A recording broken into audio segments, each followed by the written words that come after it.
Thank you, Anne. Ladies and gentlemen, I present the Minister for Justice.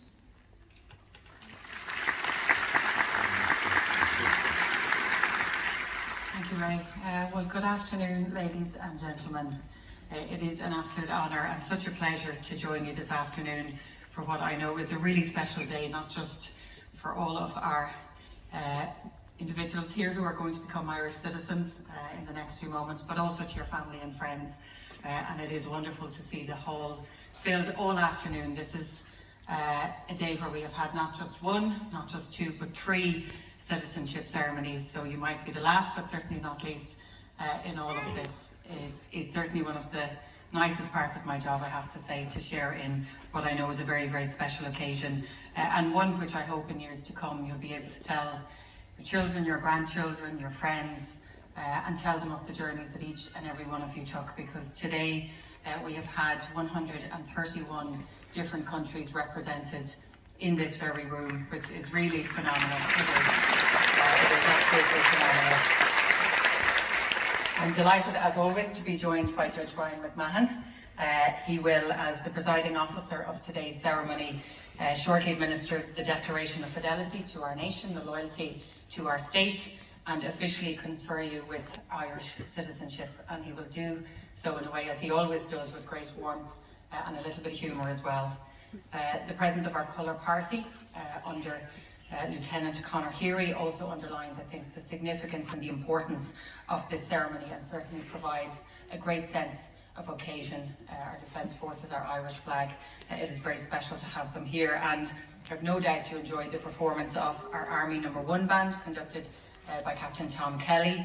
I think they too also add to the sense of celebration, as well as our wonderful harpist Anne Chute. So I would ask you to give all of them another round of applause.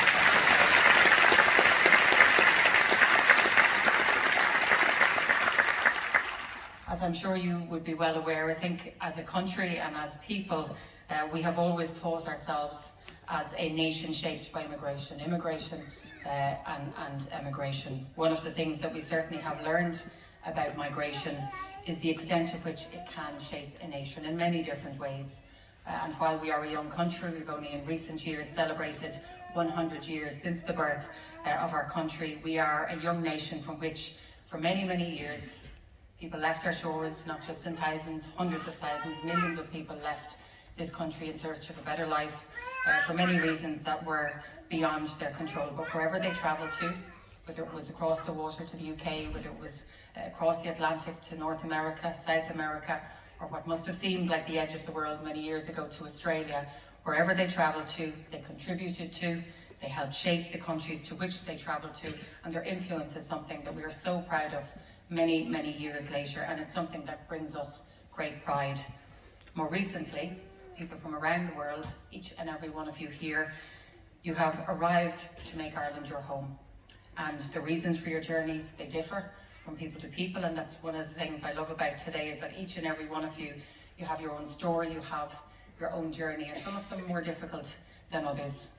There are some of you who have travelled here to find a safe haven, to simply be safe and secure, to be able to put down roots, to raise a family, to live your life.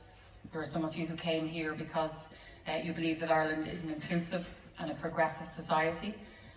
There are some of you who came here to follow love, or to find love perhaps, and many of you perhaps were passing through and never thought you would stay this long, but that's what's wonderful about life. We never know what it will bring us, whatever your reason for being here.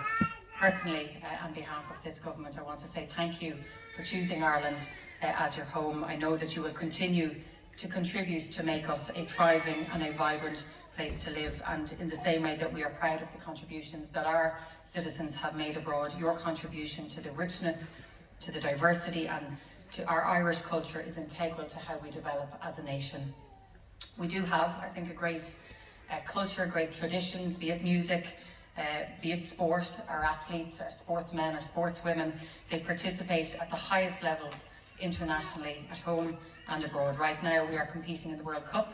We would fancy our chances, but obviously we don't know what will happen in the next few weeks. Our ladies, only in the last few months, represented us on the soccer fields, and those of you who are fans of golf would have seen Irish flags being proudly flown yesterday when we won the Ryder Cup, only down in Italy. So maybe among you today, yourselves, your children, your grandchildren, we might have these future sportsmen, sportswomen representing Ireland on the international stage, whether it's golf or rugby or soccer or football or boxing, athletics or basketball teams, whatever it might be. It is something that we should all strive and aim and try to achieve. I'm immensely proud to call you Irish. Ireland will continue to support you as you put every effort to achieve success for yourselves, for your family, and in turn our country. Be it in sports, be it academics, business, or of course politics too.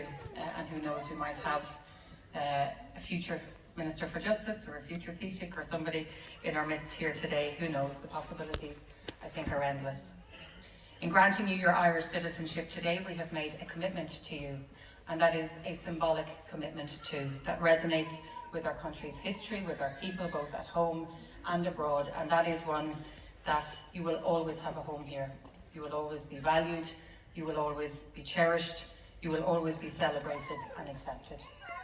Being an Irish citizen also means that you are a citizen of the EU, something that is really wonderful as well. You have the ability to live, to study, to work, to travel, to expand your horizons however you wish, and take those opportunities when you can.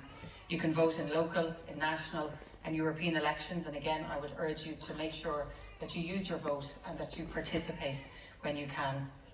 But it's important also to know that becoming an Irish citizen does not mean leaving your own identity behind. It does not mean giving up your identity from your homeland. We want you to bring your culture, your history, your traditions, all with you. By sharing them with us, we are the richer for it. We will add them to our heritage, to our traditions, to our songs, to our poetry, and they will become next in our chapter of our history, of our great state, and indeed its wonderful people.